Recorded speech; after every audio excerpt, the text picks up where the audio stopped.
Good evening. What I'm going to be reading from this evening is an unpublished short story called The Constantly Unfolding Horrors of Vasily Nikolaevich. And this takes place in 2008, so the year of the financial crisis. We're in San Francisco, and our hero is 19-year-old Vasily Nikolaevich Rostov, who is obsessed with the apocalypse to a dysfunctional degree.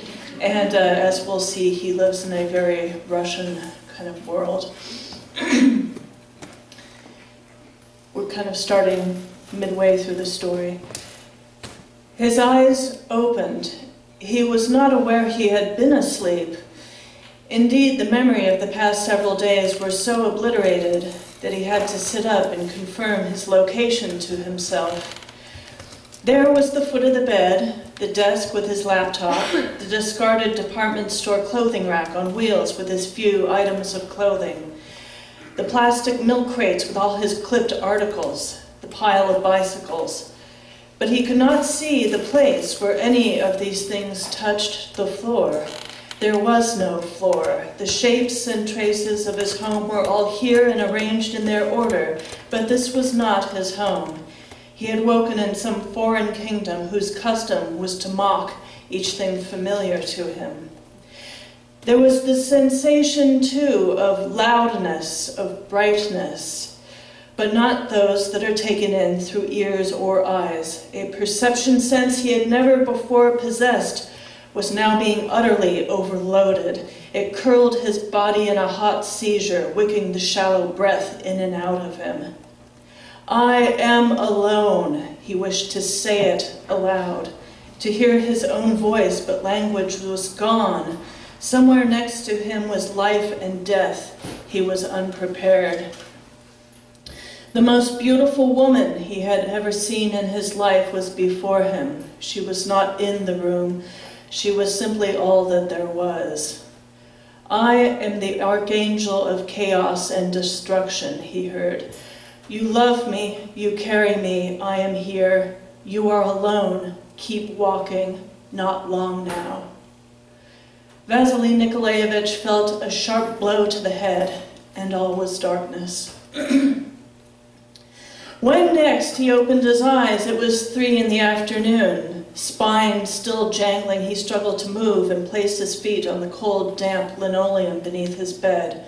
His knees buckled under him and he tumbled to the floor. The strange electric kingdom was gone now, all gone.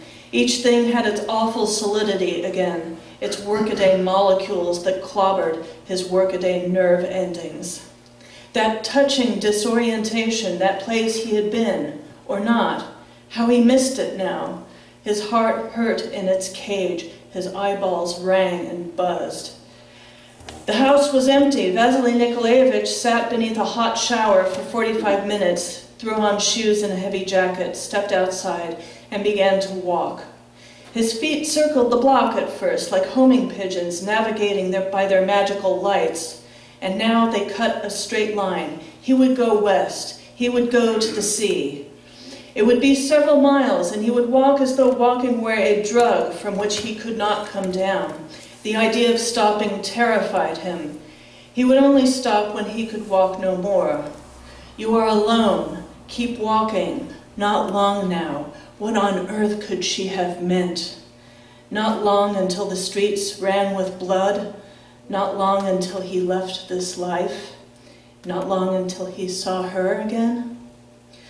Fulton Street tunneled him, tall green forests on his left, accordion rows of houses on his right, towards the desert expanse of Ocean Beach, and the molten orange and pink of the disappearing sun. His shoes sank into sandy slush before they had to hop back from a glassy, swiping, shallow wave. A bruised blue horizon opened up before him. He trudged back and sat in the middle of the darkening dry sand, wondering if he would sleep here, wondering if he would wind up standing next to a bonfire with strangers, wondering whom he could tell. We're going to skip forward. He's on the beach, and he encounters his estranged father, with whom he repairs back to the Richmond district home to drink vodka. "Thanks for leaving me all alone at Christmas, you little bastard," said Nikolai Andreevich, pouring himself a shot. "You despise my company. I'm an embarrassment to you. Why would I have come?" The father's shot glass rang down on the table. "For the fucking entertainment and good humor. Jesus Christ, Vaja, what did you do this Christmas? Shop for caskets? I suppose you took an attractive young lady to the mausoleum, you goddamn bundle of joy." The evening progressed. Vasily Nikolaevich watched his father's face, lit as it was by only the grimy stove light in the kitchen. Shot after shot was downed. The lines and cares on the older man's face pooled and deepened and met one another. Sleep had been difficult to come, he said. Strange, long-buried anxieties and worries had begun leaping forth from the depths of his mind. "Sometimes, Vasha," said Nikolai, his speech beginning to quiet and slur, "I'll wake up in the middle of the night and remember some form I had to fill out a year, 2 years ago. Did I sign it? Did I send it in on time? Might I have put something on it that would be considered a falsehood? Would it ruin my reputation? Could I lose everything because I answered some stupid little question wrong?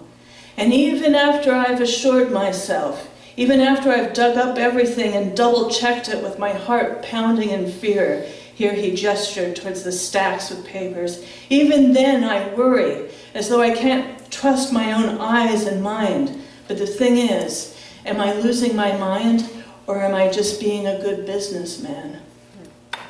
Vasily Nikolaevich did not know what to say. His father looked, for the first time, like a child and an old man in the same person. He reeled out some reassuring words, knowing all the while that he had too little experience of worldly affairs to be convincing. A second bottle of vodka was opened. Emails and text messages continued to pour into the father's iPhone well past midnight, signaled, as always, by Sade, sighing the chorus of Smooth Operator. After 1, communications began to slow down, and by 2, his phone was silent. At this point, Nikolai Andreevich could barely speak. The silence in the room was like cool white linen, something that could be folded and smoothed and stacked. An alien complexion billowed forth in the older man's skin. "I will tell you, and Vasha, you must not tell anyone." He grappled for and held his son's hand on the table. "Please, please, do not tell anyone."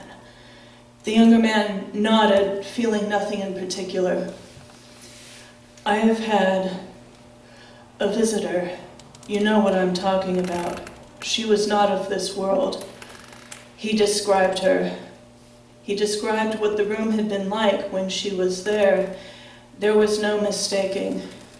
But unlike Vasily Nikolaievitch's encounter with the archangel of chaos and destruction, Nikolai Andreevich's had ended in physical consummation with her.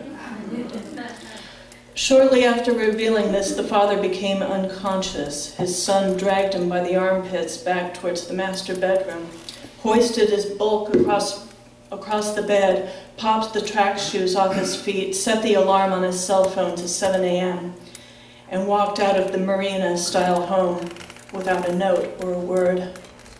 Thank you.